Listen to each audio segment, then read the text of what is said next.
Hi, and welcome. This is Corkscrew Convos, another theme park podcast. My name is DJ. And my name is Chris. And we're here to talk about theme parks, roller coasters, barbecue, the theater, everything else under the sun, perhaps a revitalized Disneyland Resort, but in its time. First, let's get that disclaimer out of the way.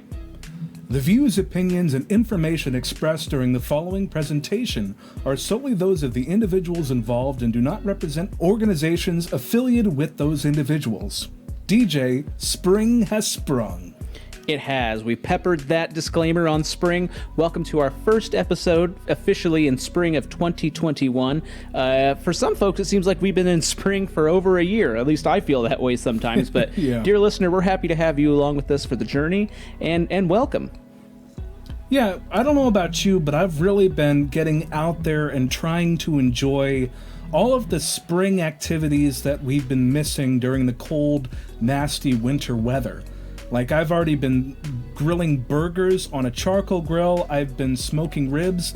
To be fair, I never really stopped smoking ribs. Wait, you are using a charcoal grill? As a change of pace sometimes. My smoker is still my primary function of cooking meats outdoors, but I like to get dirty with charcoal now and then. I'm not afraid to say that.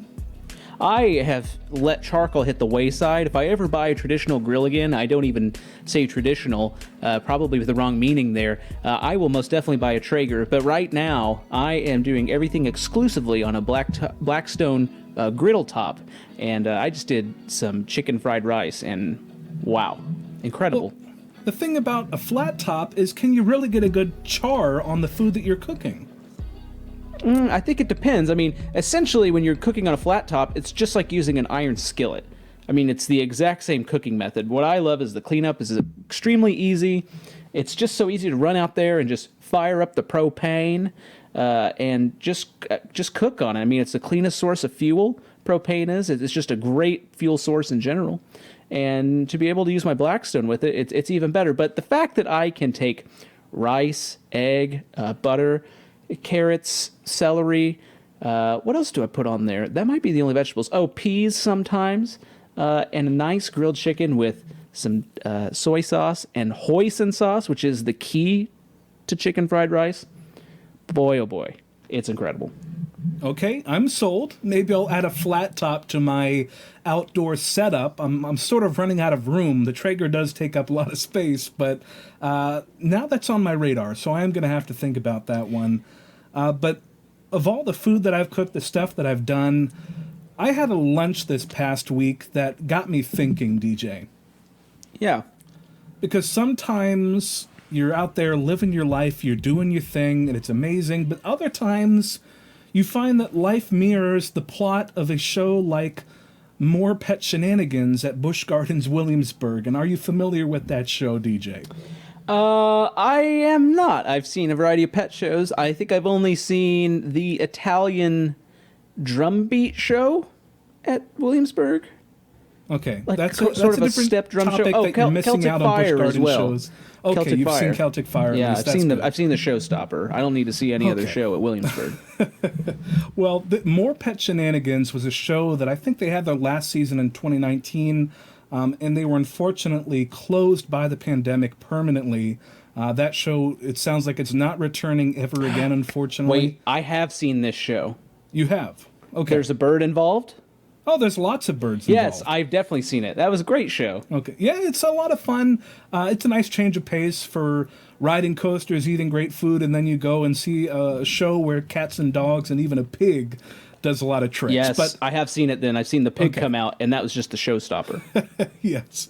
There was a scene in this show early on where the trainer, who's dressed up like a mail delivery person, she goes and sits on the stairs and, whew, it's been a hard day of working, but it's time to stop for lunch. And so the mail person, the mail delivery person, is putting out her picnic spread. She has a nice treat that she's about to enjoy, which also happens to look a lot like a dog treat, but that's not the point. She goes and she's like, this is delicious. And she goes and she puts it on her picnic blanket to enjoy. And then she goes and turns back to her bag with her back to the food that she just put out, and the dog pops out of his leash and then goes and consumes the treat and then jumps back into his leash before she turns around.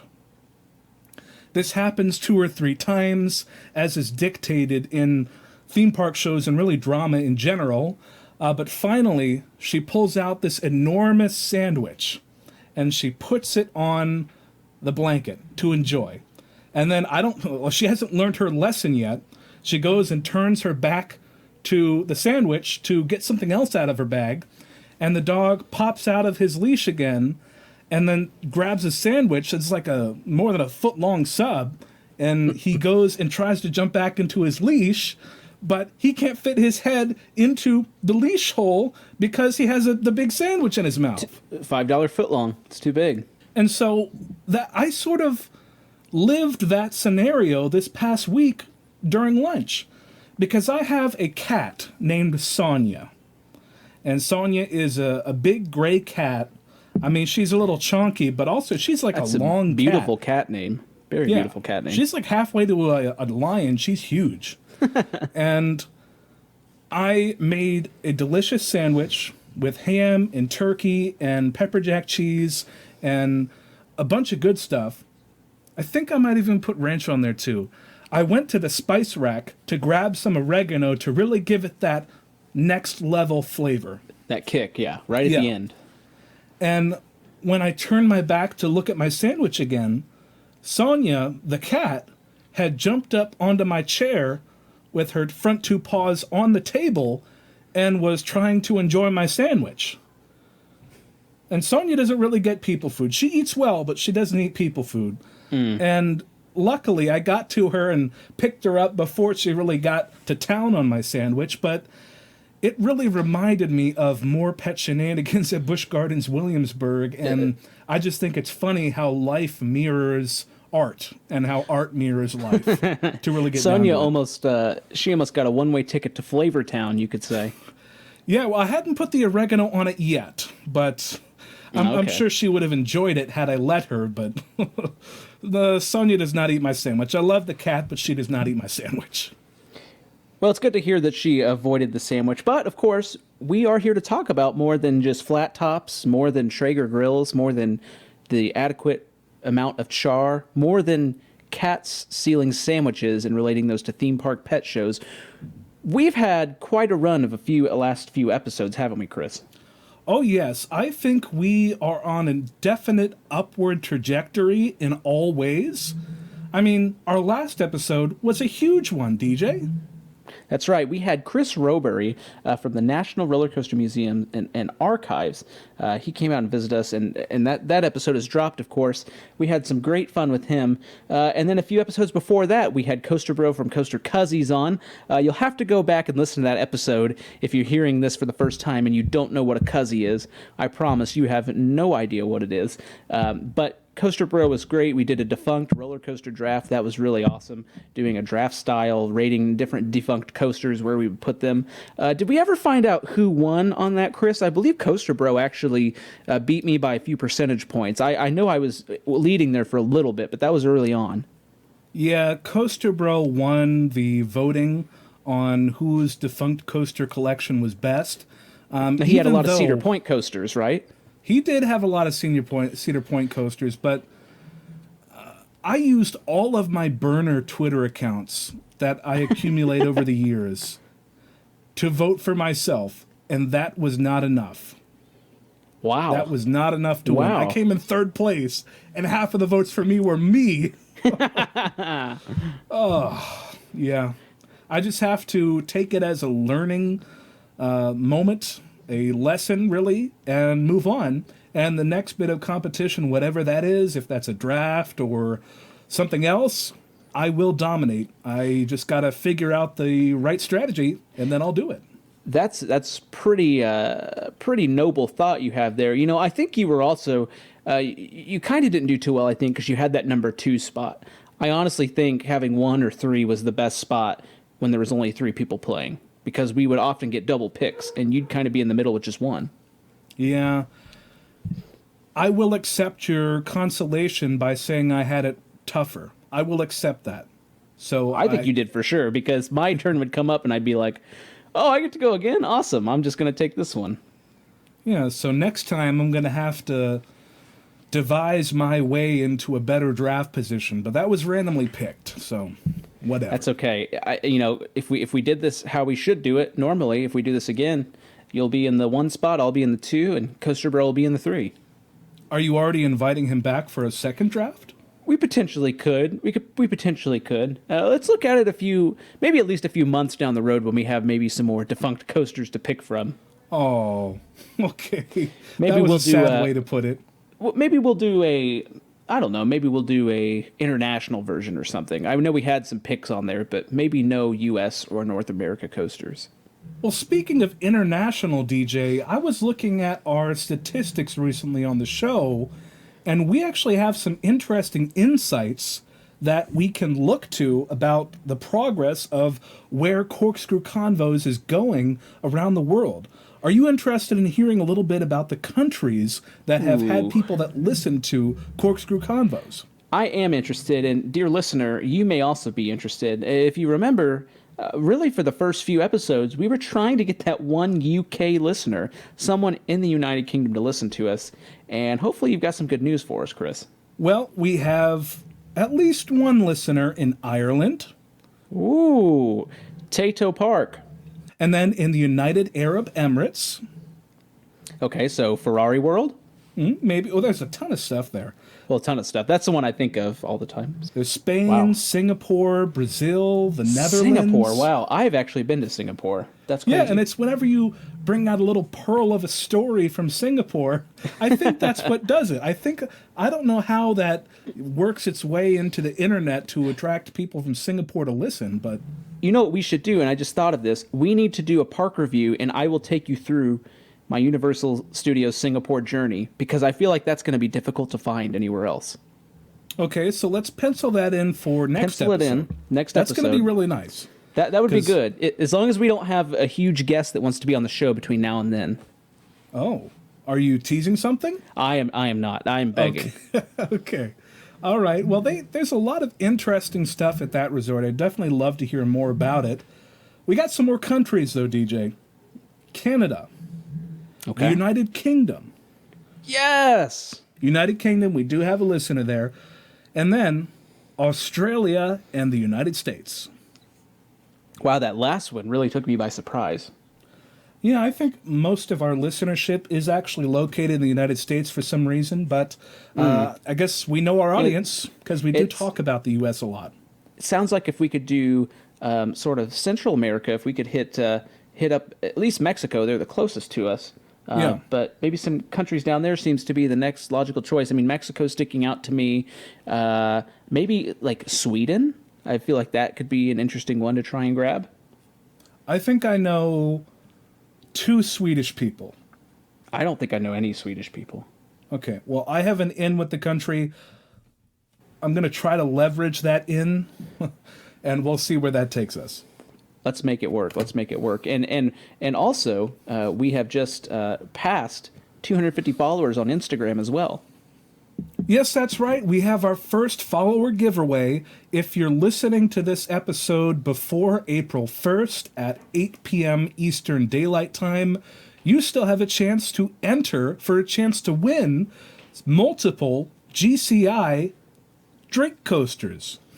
I almost said coasters, but I do have to qualify that statement for a little bit. Well, it would be in parentheses if they were reading the post. Yeah. Drink would be. Yeah, you just go to our Instagram, which is Corkscrew Convos. We're the only Corkscrew Convos there. Look at that post that has 250 in the image on that post. You got to like it. You got to follow us. You got to comment on there. We'll probably even drop a like on that comment there just for fun.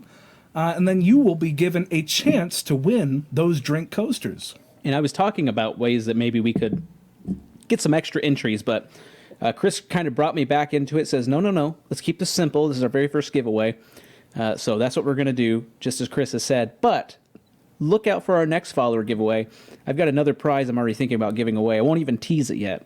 I think we're going to target Twitter. You target Twitter, okay. Yeah, for our next giveaway. We're going to focus on ways to maybe get some extra entries by doing a little bit extra stuff. But Yeah. I have to hand it to Chris. He's right. Keep it simple. For our first one, we're just keeping it simple. You do these 3 things, you meet the criteria, and then you are given a chance to win. It's that simple. And it's a great way to, of course, get our name out there. But if you have a friend who's in the community that might be interested in this giveaway, maybe send the post to them. Send the post to them, see if they want to get in on the action, and you'll be entered to win. It's going to be a ton of fun. I can't wait to see who wins. It's going to be great. And again, the official rules are on the Instagram post. Yes, that is right. So just read that post, do what it says, have a great time, and really that's what it's all about. Well, yeah. Sorry about that. Had to get that in there. That was the country thing is amazing, but I'm also just so proud of you, Chris, and I'm so happy to be on the journey with you as we've surpassed 250 Instagram followers. And thank you, dear listener, for doing that. I know not everybody on Instagram listens, and maybe some of you listening aren't on Instagram, but we really appreciate it. Yeah, if you don't already have an Instagram account, but you're listening right now, maybe go ahead and make an Instagram account. Maybe this is the excuse that you needed. That's all I'm trying to say. That's kind of crazy that someone might not have one, but I'm not here to judge at all. It's just that's wild. It's great for coaster photos. Algorithm's pretty good, so. Yeah. Well, that's what's happening on Instagram, but it is our 24th episode, so we are highlighting a roller coaster that opened in 1924 to drop a little history on our listeners. What do you got for us, DJ? Well, I've got one for you that, it is pretty famous. It's extremely famous. This is a roller coaster that you can still ride to this day. This is a roller coaster that is extremely iconic, I would argue. I believe there were a few movies, if not few TV shows for sure, that had this roller coaster in it. It is located in California. Santa Cruz Beach Boardwalk, to be exact, is the park. And we're talking about the Giant Dipper. This is a Cyclone style layout. We say cyclone style. What does that really mean, Chris? Because obviously it's not the same layout as the Cyclone that we've talked about before. Well, the Cyclone hasn't been born yet when we think about the coaster timeline of 1924 and on. I think the Cyclone's going to be coming in just a few years, but yes, the Cyclone proper at Coney Island is regarded as one of the most influential roller coasters in the world, I think partly because of its longevity, partly because of its location at Coney Island. Huge population center, yep. Yeah, and it's been replicated so many times, including in coasters that are still out there today. So I think that might contribute to why we think of that layout of roller coaster, where it's a relatively small to medium-sized wooden coaster that has a compact yet simple layout where you have a drop and then a curved sort of turn and then a hill that hugs up tight to the lift hill again and a few other twists and turns. But that is very similar to what the Giant Dipper does as well at Santa Cruz Beach Boardwalk. 70 feet high, 65-foot drop, top speed of 55 miles per hour, and it is 2,640 feet long. And this coaster has some, I would say, some rather iconic-looking cars. They're almost like a streamlined design, and it's a coaster that I think, if you saw it in real life, if in front of your eyes, let's say, I don't think you would think first that this is a coaster that's almost 100 years old. They have taken great care of it at Santa Cruz Beach Boardwalk. Like I said, the trains look great. They're also immaculate. I doubt they're the original trains. I don't mean to say that either. No, these are from Morgan, actually. Okay, now that makes sense. If you know anything about coasters, dear listener, if you know what a Morgan car traditionally looks like, it looks very Morgan-esque. So I could believe that. But yeah, a nice coaster fit into the boardwalk. And Chris, tell me what you think. I sometimes wonder if this coaster should be where the West Coaster is at Santa Monica. It almost seems like it would just fit better. It's definitely a better ride experience, no questions asked. Definitely. It's tough, though, because there isn't a lot of room on the pier at Pacific Park. And you think of the West Coaster there, it's going over and under a lot of other elements on the pier. Very I true. don't think that a coaster like the Giant Dipper, unfortunately, could do something like that. And you think of how frequently the West Coaster has been used for TV and commercials and movies. I don't think a wooden coaster would necessarily fit that mold as well, because it looks like traditional roller coaster when people look up roller coaster in the dictionary, but there's so much more structure, which Yeah, would or mean that Google there's... image it, like something Yeah. like the West Coaster comes up. Yeah, but with a wooden coaster, I think it's worse for sightlines if people are really just trying to portray roller coaster in a 30-second commercial for something cheap. A car something commercial. like that. Yeah. It's a roller coaster, Americana, pier vibes, that sort of thing. They get the West Coaster because that's a simple enough coaster that people just have that lap bar and they can really just do whatever, portray whatever emotions on that coaster. If you get a coaster that's bigger, it's more dynamic, like the Giant Dipper, I don't think that would allow as much artistic freedom with all of the many film shoots and whatever that film at the West Coaster in Santa Monica. I think those are fair points. I would have to agree with you on that. But, as a coaster lover, it seems like you would like something similar to be at Santa Monica. But I also see what you're saying. So that's true as well. And this is actually the oldest surviving coaster in California, which means there is no older coaster in California that you can ride. And to note, it's almost 100 years old. It was built in 1924. So this is now one of the oldest in the world. So surely a nostalgia trip for many people that get on it. I'm sure there are grandparents that rode with their kids, and now they're going to ride with their grandkids, maybe even some great-grandparents. Yeah, it's an incredible roller coaster from what I've heard people say. It's still ranked in a lot of roller coaster rankings that aggregate lots of people's reviews. But that is the Giant Dipper, our coaster that we highlighted for this episode. A quick shout out to rcdb.com, the roller coaster database, an incredible resource to really just get out there and learn about pretty much anything and everything roller coasters. I was to say real quick, they've got a Twitter, Facebook, and Instagram too. Be sure to follow those. Give them some love. They do, definitely. I do have to say, though, DJ, about this little bit that we do where we highlight a historic coaster, I'm worried that we're going to need to put it in our back pocket sometime in the near future. Because consider where we're coming up to. I mean, we're in the 1920s right now. Whoa. Roaring. The roaring 20s. The roaring 20s, yeah. But pretty soon we're going to be in the 30s, Depression era, and there were some coasters that opened up. Dust but Bowl. It definitely gets not as much variety, not as many options to pick from. And I looked at the early 40s. There's nothing there, DJ. So yeah, we're in World War II at this point, Yeah. or prepping for it. We'll go through the war. But we will be entering in, perhaps after that, what is the most iconic era of roller coasters, one could say, the golden age, as they would call it. But not quite. So there is a lot of things to look forward to in highlighting historic coasters, but we do have a bit of a precarious way to get there when it comes to that. So, well, maybe we'll find out something that can take the spot of this segment moving forward until we're back. But for now, I'm sure we'll have something for episode 25. yeah, definitely. The Roaring Twenties did provide us with many options.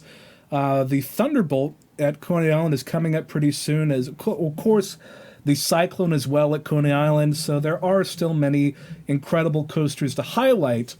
But just giving the listener fair warning, we might have to shake things up a little bit pretty soon. We can do it. We've done it before. So, Corkscrew Convos cleared for dispatch. Let's dive in.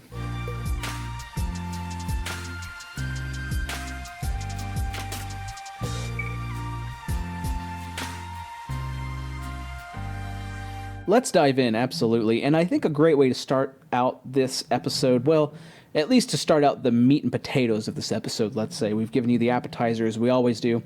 We have a question that came in from a listener named Sebastian. Shout out to Sebastian. Shout out. Sebastian says, "Hi, Chris. Hi, DJ. I have a question for you. A friend of mine does not agree that there is a difference between riding a coaster in the front or the back." I'll say that one more time. A friend of mine does not agree that there is a difference between riding a coaster in the front or the back. Can you help me out with an explanation? Thanks a lot. Have an awesome day. Signed, Sebastian. That was a great question, Sebastian. Thank you for sending that in. They sent it in through a quick email sent to us at corkscrewconvos@gmail.com. That is also an option that is available to you, listener. If you have a question or any other reason that you want to start a corkscrew conversation with us, we have that email address that you can send it to, corkscrewconvos@gmail.com.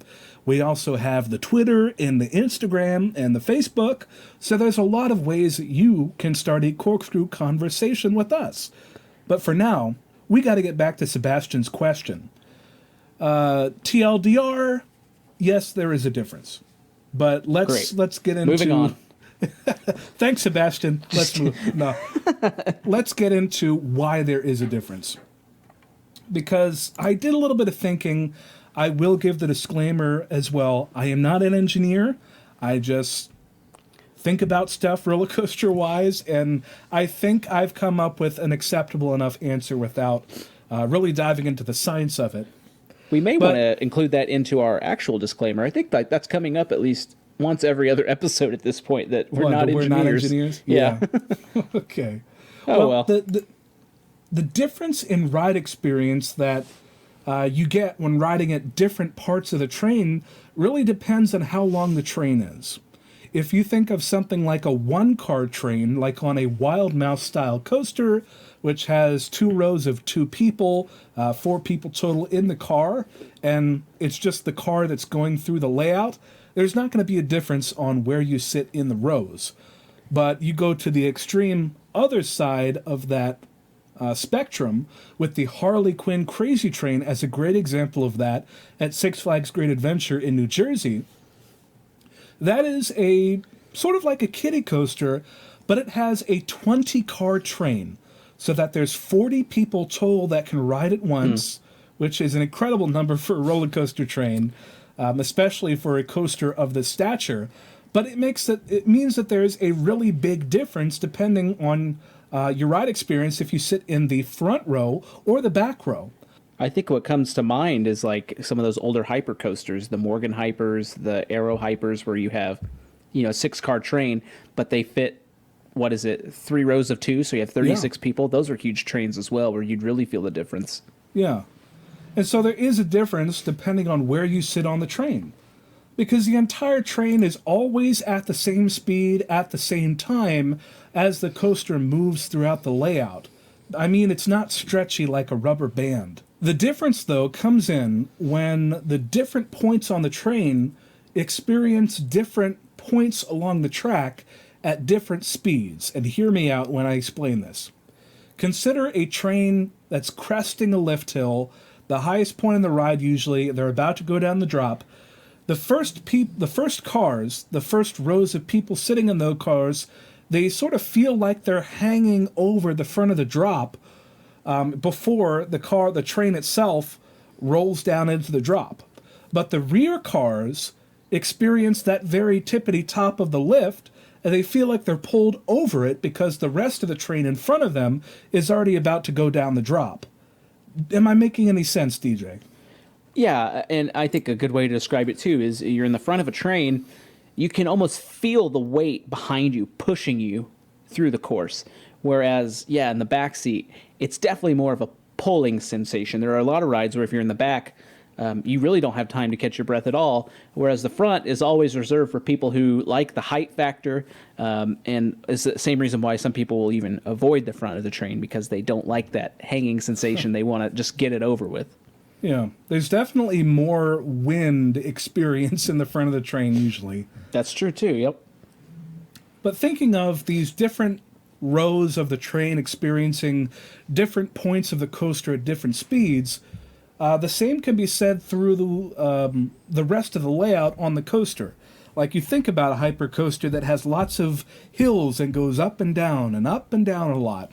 Many coasters' rear cars offer then a more intense experience because you are then pulled over the hills and pushed down into the valleys, which is a slightly different experience from the front, where you sort of approach the top of the hill very quickly, and then you feel the rest of the train behind you maybe pull you back a little bit. You don't go backwards, but you definitely experience different points of the ride at different speeds, interestingly.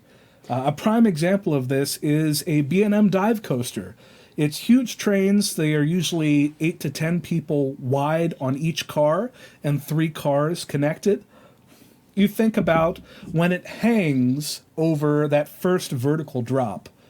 The people in the front row are already tilted down almost 90 degrees, right, and they have the drop right in front of them. They just, when the car and the whole train is released, they just go down the drop. But if you're on the third row, you have a very different sensation. You are still tilted downward a little bit, but you still have a bit of tilting to do before you hit the vertical drop itself. Yeah, typically that front car, you're experiencing the floating side of airtime. When that dive coaster lets you go, you're kind of just floating weightless in your seat there for a minute before you're given the high G's and pushed down into your seat at the bottom of the hill. But the back car, like you said, they're barely tilted. I mean, really hardly at all. You can't even see the drop you're about to do, which for some people can be scarier because they can't see what's about to happen. But in that back car, you get that ejector feeling. You're thrown into the restraint, and it really just depends on what somebody wants. So if you're looking for that floater airtime, front seat's going to be for you. If you want the very best view that you can get on the ride, front car is what I would say. And of course, front car always has a bit of clout to it.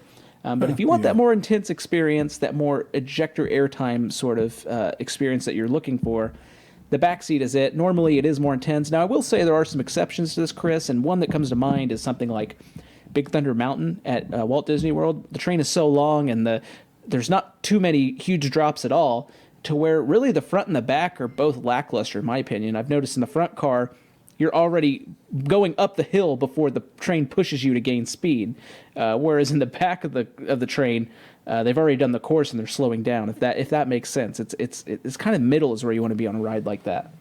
DJ, I am going to respectfully disagree with you about Big Thunder Mountain Railroad. This is a roller coaster that I know very well, and let's just say a lot of the riders that are very familiar with Big Thunder Mountain and the experience that it offers simply request row 15. That's the back row. There are 5 cars of 3 rows each in these cars. That's row a 15 huge train. Is the very That's back. Huge. And people often ask for the back because they do want a more intense experience. Sometimes I might have to wait a little bit longer to get to row 15, especially if the group has already grouped the train. But a lot of times people are willing to wait that extra train or two to get the back row. I might even say that for Big Thunder Mountain Railroad, more people generally request the back row than the front row.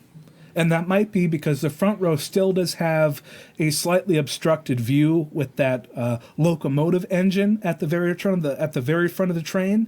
But it is interesting to note, DJ, and I hate to disagree with you like this, but okay. It was something that had to be said. You definitely have more experience on it than I do, so I can't say too much more. It's a fun little coaster. Well, that was a great question. And remember, dear listener, if you would like to ask a question, remember corkscrewconvos@gmail.com or Corkscrew Convos on Instagram, Twitter, and we also have a Facebook. We'll interact with you on any of those platforms. If you're feeling more business-like, perhaps, shoot us an email. If you want just a quick answer, Twitter might be the way to go. But it's up to you. Maybe you want to shake it up a little bit. Yes. So, DJ, what is going on?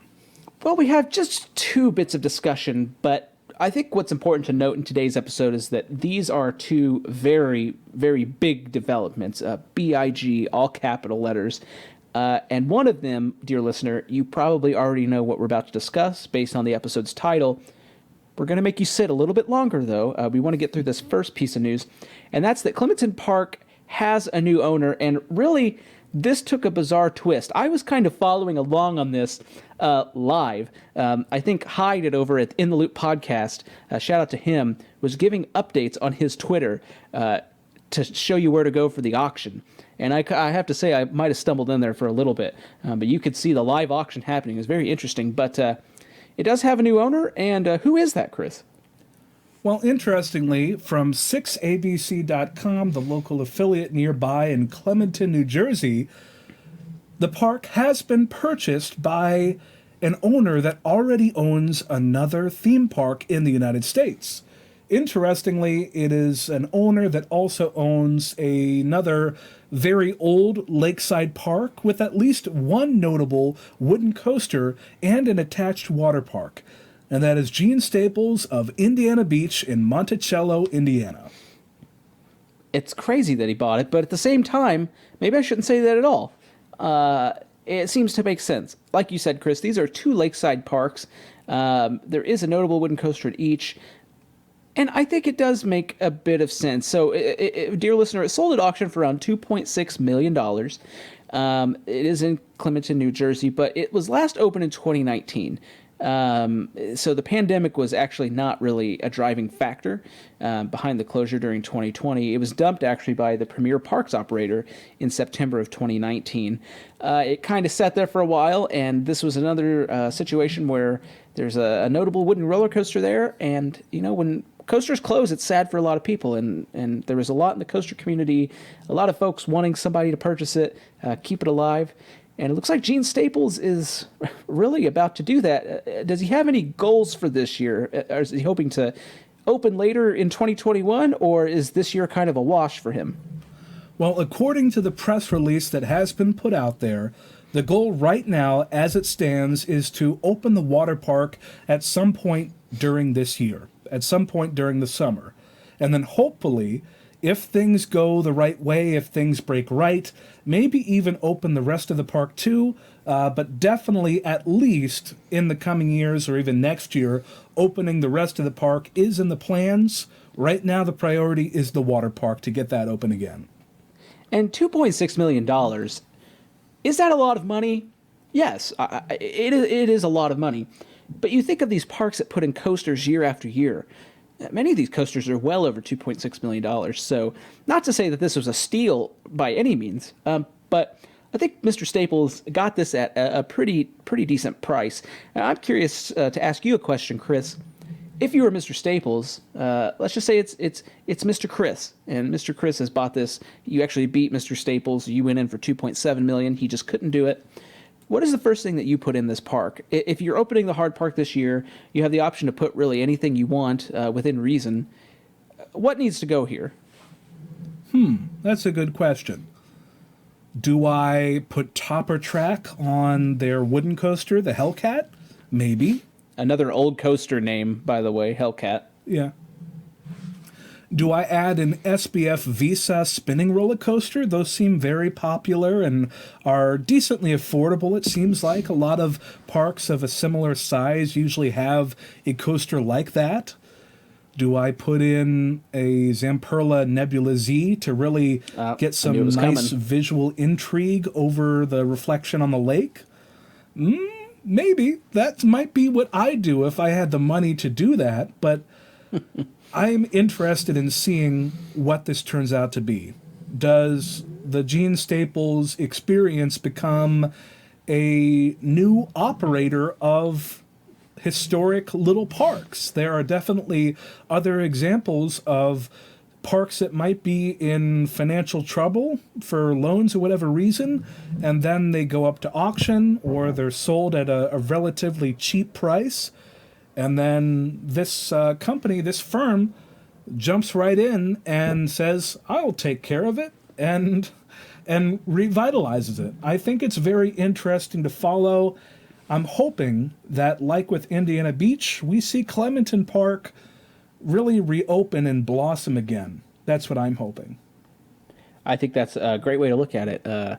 Maybe Mr. Staples becomes this sort of savior figure to some of these old historic parks, maybe parks that he feels like the market is there, it just needs to be tapped into, needs better management, more capital expenditures perhaps. Let's see what happens. I think you're onto something. I don't think this is the last park that he purchases. Maybe he flips these parks even. Maybe it makes it desirable to a larger operator to want to grab for him, and he makes a healthy profit along the way. Let's see what happens. I think that's the best thing to do here. I like your your ideas of what could maybe happen. But only time will tell. Again, we're very early in this. We don't really know what could happen, and to be frank, anything could happen.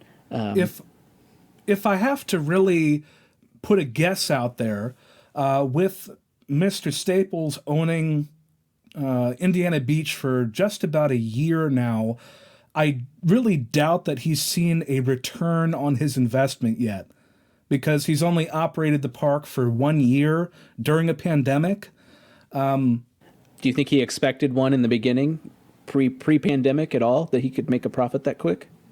Well, I don't know I don't know anything about what he personally expected, but I think what I mean to say is, I don't think he's seen a return on his investment with Indiana Beach yet, but I think he's dedicated to making it happen. And I think he might have gotten bitten by the theme park bug, and now he just scooped up this other property, and maybe he's in it for the long haul. Maybe he's also flipping the parks and sells them to Six Flags in 10 years. Who knows? Well, that seems like a fair look at it, I would say. And, this was pretty big. I'm, like I said at the beginning of this, somewhat surprised you bought it. Seems to make sense, though, knowing what he has currently. So let's see what happens. Seems like a pretty big dive. I guess we'll follow along. You'll be the first to hear the news here on Corkscrew Convos, dear listener, when something new happens, I'm sure. So we definitely enjoy stories like that. Seeing something be saved is great. Glad it's not being demolished and turned into a strip mall, that's for sure. Yeah, well, with that lakeside property, it would have to be condos or housing or something like that. True. Well, Even DJ, still, you even keep still. using words like big and huge and development, and it's time to put that into perspective, because now we're going to talk about the Disneyland Resort and a pretty interesting development about what they have announced or not announced, and is it what it really seems to be? These are questions that we will answer right now, because today is March 25th, 2021, and Disney just dropped a huge amount of information out there on a website called DisneylandForward.com. And if it has its own URL, you know that it's big. Yeah. Let me first preface this discussion by talking a little bit about the recent history between Disney and the city of Anaheim. They've had some negative interactions in the last decade, I'd say, between the Disneyland Resort and the city of Anaheim as a governing body that does exert some control over the Disneyland Resort, as opposed to in Walt Disney World, where they are their own government in a lot of ways. But it is complicated history in Anaheim. Disney's method, as it has been recently, has been to announce it, generate major buzz, sometimes maybe even get international news, and then press on the city to allow it to happen. And that could be for something like tax deals or incentives, or even a deal for a huge hotel that was designed to take over the western side of the downtown Disney district at the resort.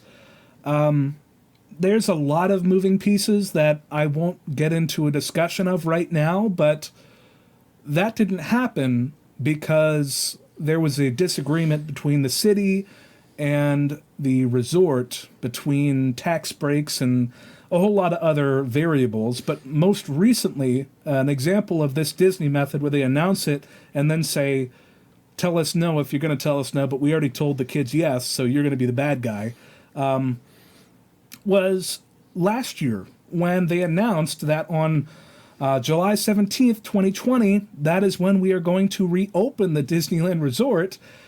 And then they put pressure on both the state and the local governments to try to make that happen. Ultimately, that did not happen, and we have since gotten some word that the resort will open in accordance with guidance from the state and local governments on April 30th, 2021.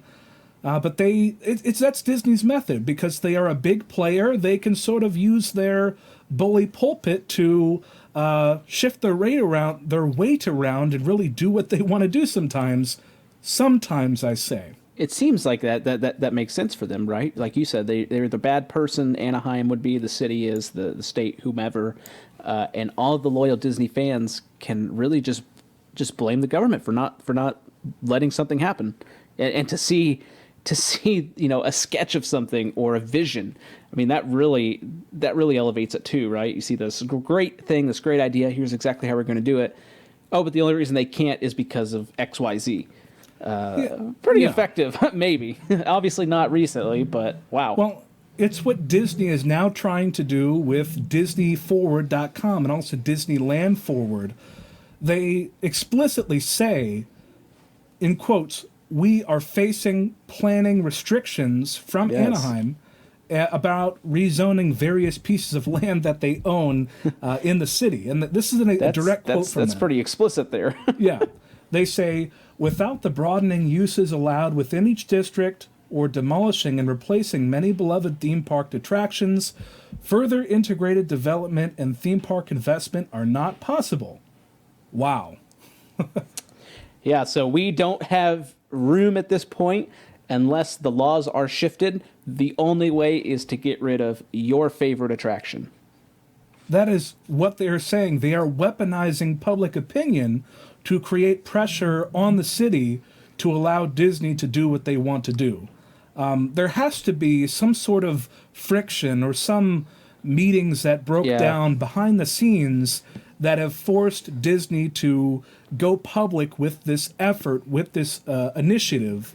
And their plan now in going public is releasing a ton of information all at once that is paired with the message to let Disney do what they want to do and rezone anything and everything that they want for their business business goals. And it's not like they just walked in one day and said, build the website. This had to have escalated. This had to have been something they were prepared to do. And like you said, I imagine they feel like they've just exhausted all the resources at this point.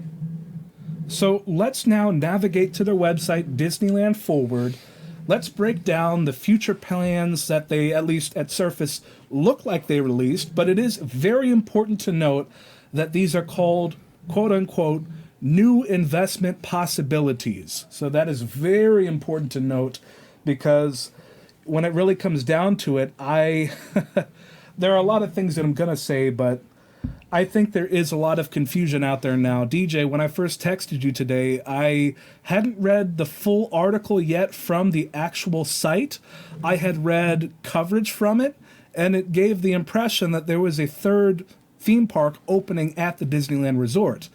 That is demonstrably not what was released, but people are taking little bits and pieces of this and running with it. And let's take a look at the website and really talk through some of these quote-unquote new investment possibilities. And it could be that they're doing this too because, if they run with one idea, maybe 20, 30% of their fan base has the gall to call their representative, whether they live in the area or not, to get something done. But maybe if they're peppering a variety of these different possibilities, they're hoping to grab 5% here, 10% here, 20% of this audience, and really have a huge outflowing of public opinion on this. Yeah. So let's go to DisneylandForward.com. They say, imagine the possibilities. I'm going to have a direct quote from their site right here, DJ. You ready for it? I'm ready. Let's hit it. We want to bring more Disney investment to Anaheim. However, this simply isn't possible under current inflexible planning restrictions unless we remove and replace treasured rides and attractions in our parks today. Inflexible. Wow. Without updates, News Disney experiences and placemaking created from our beloved stories will likely never find their way to the Disneyland Resort as they have to other parks throughout the world. And first, just step in here real quick. If you've not been to Disneyland, dear listener, this is a park that is normally packed to the gills almost all the time, pre-COVID pandemic. Yeah. With Disneyland Forward and more flexibility within our existing properties, new lands and adventures like those underway at Tokyo Disney Sea and Shanghai Disneyland could inspire new experiences here. They literally say... You like Disney Sea, you Disney nerds go crazy for what we do in Tokyo and Shanghai. Well, if we get our way here, we could do stuff like that in Anaheim.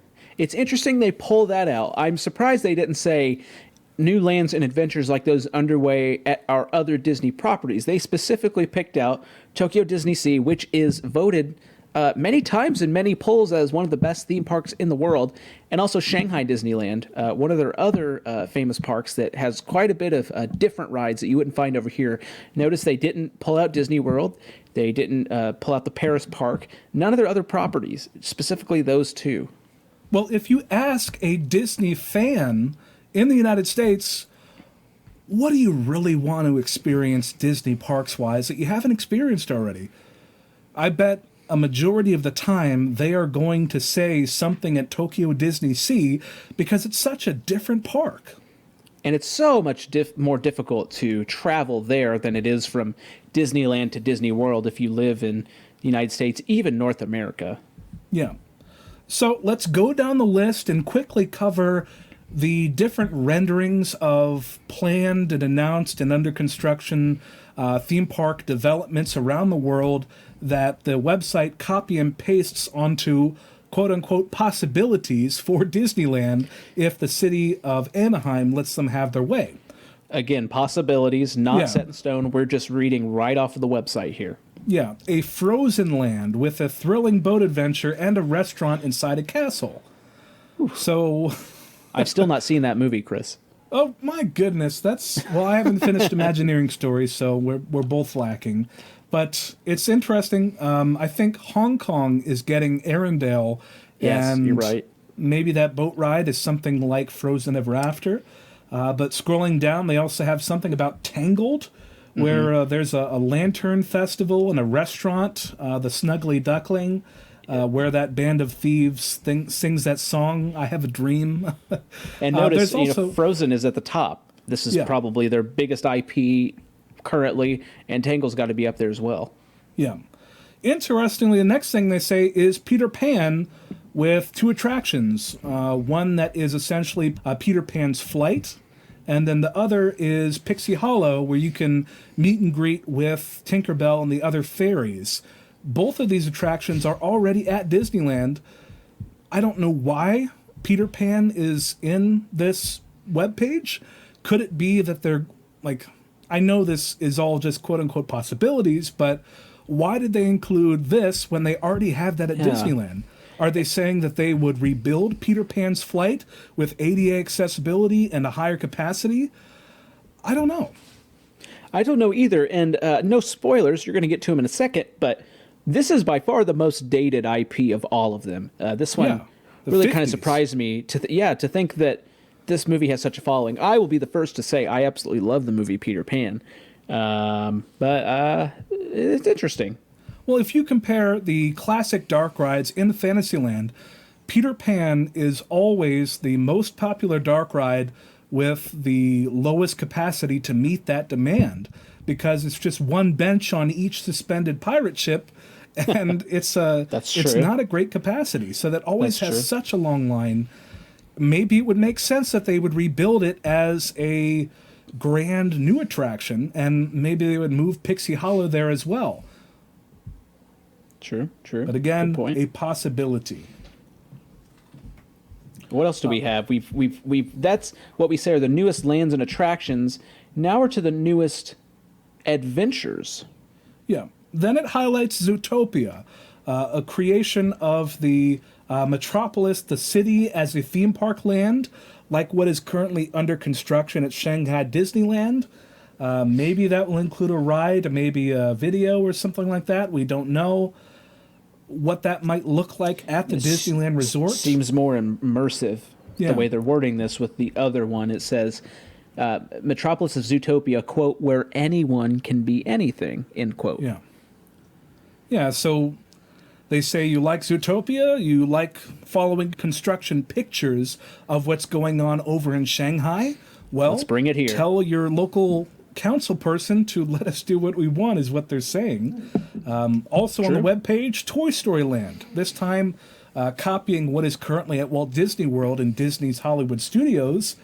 Toy Story Land. It's very interesting that they would even put this on this same webpage, because there is already so much Toy Story at the Disneyland Resort, or at least it feels like it. There's Toy Story Midway Mania. It's a major component of Pixar Pier. It's in every parade, it seems like. Was Toy Story Land that much of a success in Disney's Hollywood studios that they would want to repurpose it for the Disneyland Resort, where land, by definition and by the whole reasoning of this argument, is at such a premium in California? I don't know. It's interesting because they mention things like alien swirling saucers. That same ride system is already at Disney California Adventure in the form of Mater's Junkyard Jamboree, which is a sort of a modern take on the classic Whip attraction. So I really think that we're getting more to the possibilities side of things rather than the plans side of things. But again, the last thing on the list, it gets us really excited, Tron. Yep. The Tron coaster. Yep. Tron Light Cycle Run roller coaster that was first appearing in Shanghai. It is currently under construction at Walt Disney World in the Magic Kingdom. They say, hey, Disney fans in California, if you want Tron, you got to call your council person.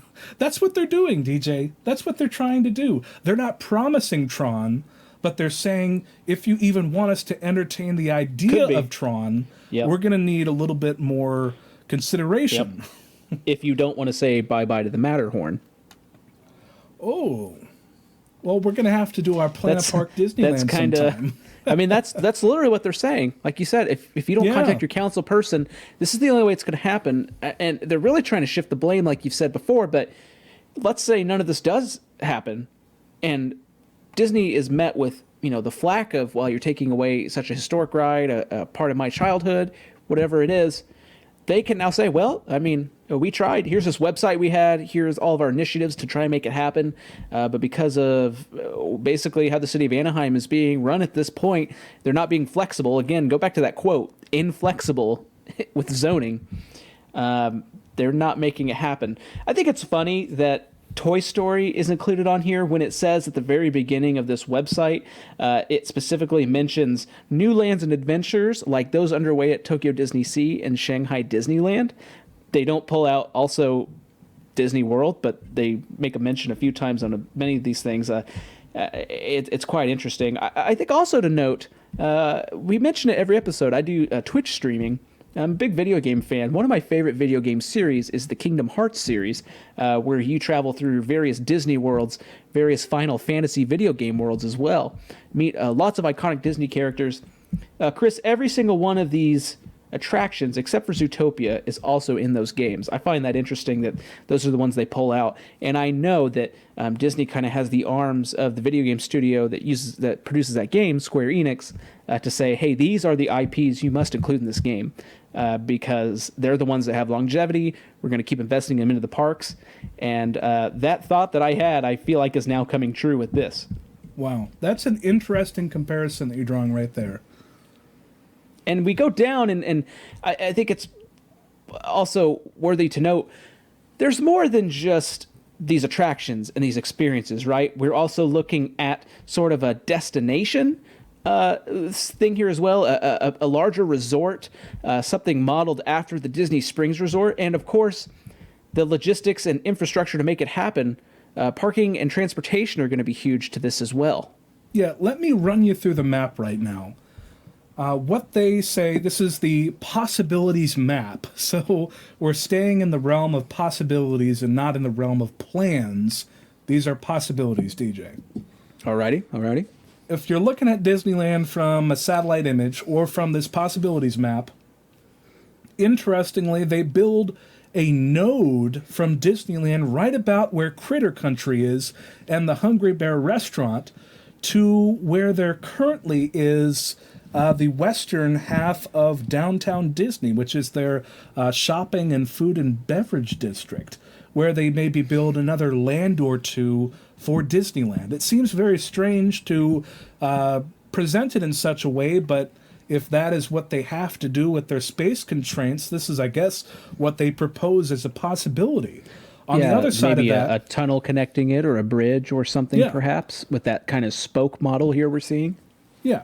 On the other side of that, with Disney California Adventure, right across the Esplanade, there is a node that then crosses Disneyland Drive into the space right by Disney's Paradise Pier Hotel, which interestingly was not built as a Disney hotel, but was later bought by Disney and then built up to be something that complemented the Disneyland Resort, just like the Disneyland Hotel and Disney's Grand Californian Hotel and Spa.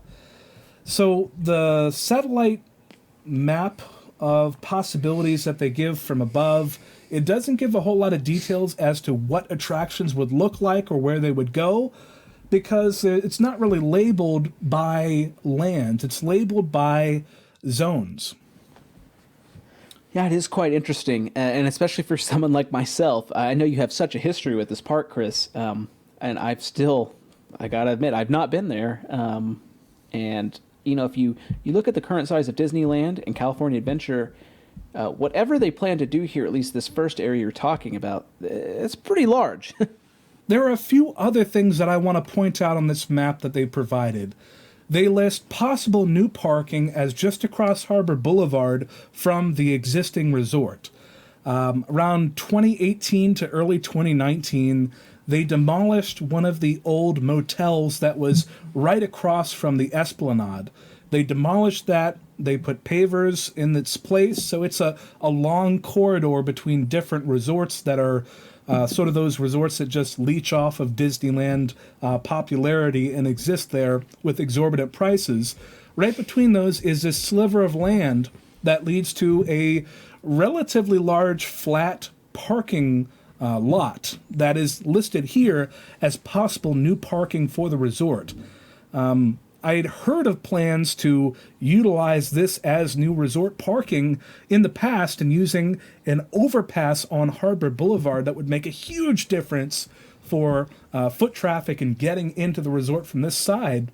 But I didn't think it was real, but here they are saying this is a possibility. Now, DJ, the reason that they might need new parking in the form of this lot is because they, again, give another possibility of turning what was previously a parking lot for cast members along Catella, which is the road that was just south of the Disneyland Resort. They had a cast member parking lot sort of catty corner to the resort that was called Catella Cast Member Lot. They closed that and absorbed it into the existing Toy Story guest parking lot sometime around the summer of 2019, if I remember correctly. And that became guest parking, and parking was shifted around the resort as a whole for everybody. In this possibilities map, DJ, they propose turning that same lot of what was previously the cast member lot. Currently, it's guest parking, but if this map becomes reality, the Catella cast member lot land would become a sort of a Disney Springs style entertainment district, which is interestingly right next to and across the street from the Garden Walk, which is another entertainment, shopping, and dining district in Anaheim. And I've wondered too. I think the thing that's coming up to me as we talk about this, what do you think? And you may not know, Chris, but what do you think the goal here is? Is it because Disneyland is always packed that they're hoping they'll move more people to more areas? Or is it just that they're true to what they're saying? We know you want more rides and we just can't do it. This is the only way to make it work. Or do you think they're trying to attract more people as well? I mean, I'm sure that's maybe a secondary goal. What do you think the primary goal of all of this is? I don't know if I'm buying the principal argument that they need to entirely redesign the resort to add more rides, because I have a point against that, DJ, and that is Autopia, Finding Nemo Submarine Voyage, and all of that land between It's a Small World and Tomorrowland, right by the Matterhorn, is severely underutilized. The subs it seems like there's rumors all the time of those closing. I mean, they were closed for more than a decade, until 2007 when they reopened with the new Pixar theming. That land is a huge chunk of Disneyland Park that, of course, it would take money to build it into something else, maybe a new Fantasyland edition or even a new land, but that's an option. That's out there. So I don't think the argument in reality is that they need to completely redesign everything to add new additions. I think they're trying to flex their muscles and push around the city of Anaheim to let them do what they want in the long term. That's what it feels like to me. I think that's fair. And is there anything else that we've missed? We've talked about new adventures. We've talked about potential new parking. What else is there to this? Because I still find it so fascinating that there's an entire website devoted to this. And this is not just a sort of scroll through website. This has multiple different links on it, different pages. Yeah, and ways that you can become a partner of Disneyland Forward. Very true. So this is a website to rally the public to argue on behalf of the Walt Disney Company. That's what it is. I don't want to treat this as an announcement because it clearly is not. And I really hope that the international press and every fan site doesn't go and say, third park confirmed in Anaheim, because that is clearly not the case. This is just a look at what we can do when we have the room to work and cooperative governments that will let us do what we want. That's what Disney is trying to say. Because, Disney is known to replicate successful experiences, different lands and rides at parks around the world, but, and this is a big but, it's a little strange that all of the existing renderings for attractions and lands that they put on Disneyland Forward were existing renderings for other parks around the world. And when you get to the location-specific renderings of the new shopping district and land around the existing hotels, that is very general. It doesn't surrender a lot of details to you when you look at it. I mean, yeah, they could literally just say, or not even say, they could announce something that's, like we've said before, these are possibilities, something they haven't even teased at all. Yeah. Could be something completely different. And I don't know, maybe the public might not feel so great about that if they've been advocating for this to their government officials, and then it's nothing of what they thought it was going to be. Yeah, we will have to see what the public responds to the many articles that will undoubtedly be written. They're probably being written right now by things like BuzzFeed and the Huffington Post and other pop culture sites that say, wow, look at all this amazing stuff coming to Disneyland. But if there's one thing I want people to take away from this discussion, it's that take all of this information as a look at what could be and not what will be, because that is not the case. That was a great cap onto that. That was a great cap. Yeah, no cap, DJ. No cap at all. I recently learned what that means.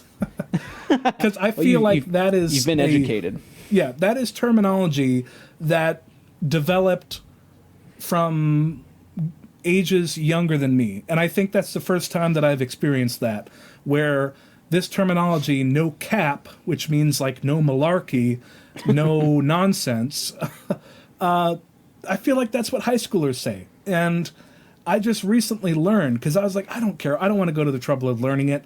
I don't care what these young kids are saying these days. And now I finally did learn it, and a lot of things make more sense. So I have learned that, and now, listener, you have too. Cap means malarkey or nonsense, hogwash, things like that. So when people say no cap, they mean, yeah, no fooling, something like that. Well, we've now learned a bit more information, not only about rides and Disney, but a little bit of culture as well. And we jump now to the lightning round. This is that fast-paced segment, dear listener, where we give you just some quick things that we've seen. We might not have a lot to say about it, more just observations. One thing I want to drop on you, Chris, from the Wallaby theme park over across the way in Europe, we have seen new testing footage of the Ride to Happiness. This is the Mach Extreme Spinning roller coaster. We did get a reveal of what those cars looked like. Yeah. Not sure if you've seen them, Chris, but they are the exact same cars on Silver Dollar City's Time Traveler. The only thing missing is what seems to be the Silver Dollar City logo. The colors look the same, everything, but we've seen some testing footage of the ride slowly start to pace through its launch, and now we saw the cars go through this double snake dive. It's weird. It's this sort of camelback hill that does a 0G roll into another roll into a half loop. So it's like two inversions in one. And if you've seen that footage, dear listener, those cars are pretty much zooming through that element. And unless I was seeing this wrong, Chris, I did not see the cars spinning at all on this video. Oh, I didn't notice that. I was too busy looking at the design. That's okay. Maybe go back to it, and maybe you too, dear listener, because I don't think they had the cars spinning quite yet. And pre-testing footage that Silver Dollar City had teased out when Time Traveler was going to open, the same thing was there too. It appeared the cars weren't spinning at first, and so maybe that's meant to be. Maybe they want to make sure it makes it through the course, and then the spinning's added later on. Interesting. Well, that was our one bit of lightning in the lightning round, but now it is time to hit the brakes. But we're not done yet.